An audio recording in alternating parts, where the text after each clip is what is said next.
Bonjour Fanta, bonjour chers téléspectateurs, bienvenue dans le grand dossier de la rédaction de Pi Business Info de ce lundi.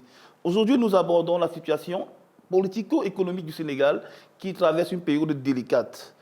Quand la crise politique au sommet de l'État secoue l'économie du pays.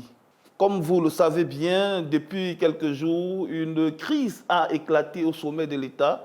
Elle concerne les rapports entre le président Bassirou Diomaye Faye et son premier ministre Ousmane Sonko. Toutefois, cette crise n'est pas seulement en train de se jouer sur le terrain politique, car elle a aussi des répercussions sur l'économie du pays. Allons comprendre les conséquences économiques de cette crise. Mais d'abord, tout part d'un geste du président Bassirou Diomaye Faye qui a pris la décision de remplacer la coordinatrice de la coalition présidentielle, Aïssatou Mbodj, proche du Premier ministre Ousmane Sonko, par l'ancienne Première ministre Aminata Touré. Sauf que le camp Sonko rejette immédiatement cette décision, affirmant que le président n'a pas le pouvoir de la démettre. Et c'est là que la crise bascule au grand jour. Deux alliés historiques qui ont conquis le pouvoir ensemble, après des années de lutte, s'opposent aujourd'hui frontalement sur la direction même de leur coalition. Une rupture symbolique, mais lourde de conséquences. D'abord, une première conséquence sur l'économie, qui est l'instabilité qui coûte cher. Pour les Sénégalais, cette crise a un impact réel dans leur vie économique. Premièrement, les investisseurs deviennent prudents. L'argent attend à la porte. L'incertitude politique agit comme un signal rouge. Les entreprises retardent leurs projets, les investisseurs étrangers gèlent leurs décisions. Résultat, moins d'investissements, donc moins de croissance. Aussi, le risque pays augmente. Emprunter devient plus cher.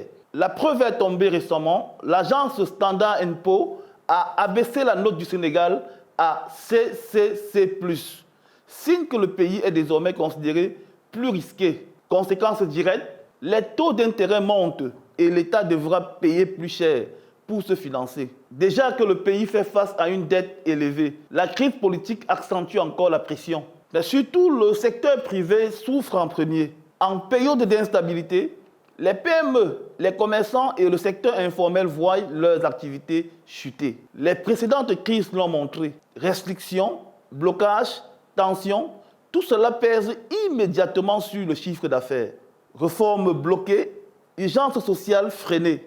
Le pays attend des réformes majeures sur la fiscalité, les contrats miniers, pétroliers ou encore la fonction publique. Mais avec un exécutif divisé, ces réformes pourraient être ralenties ou paralysées.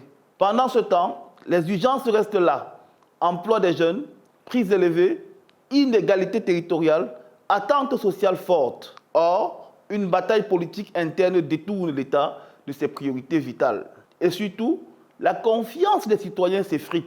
Une confiance pourtant indispensable pour redresser l'économie.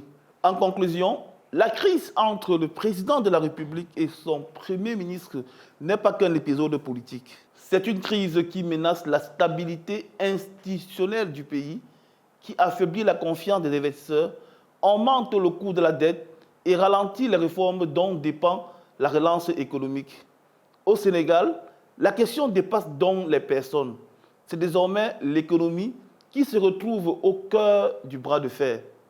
C'est la fin de ce grand dossier de la rédaction sur Pi Business Info. On se retrouve lundi prochain pour une nouvelle thématique encore plus palpitante et plus importante pour comprendre l'économie du Sénégal et de la sous-région.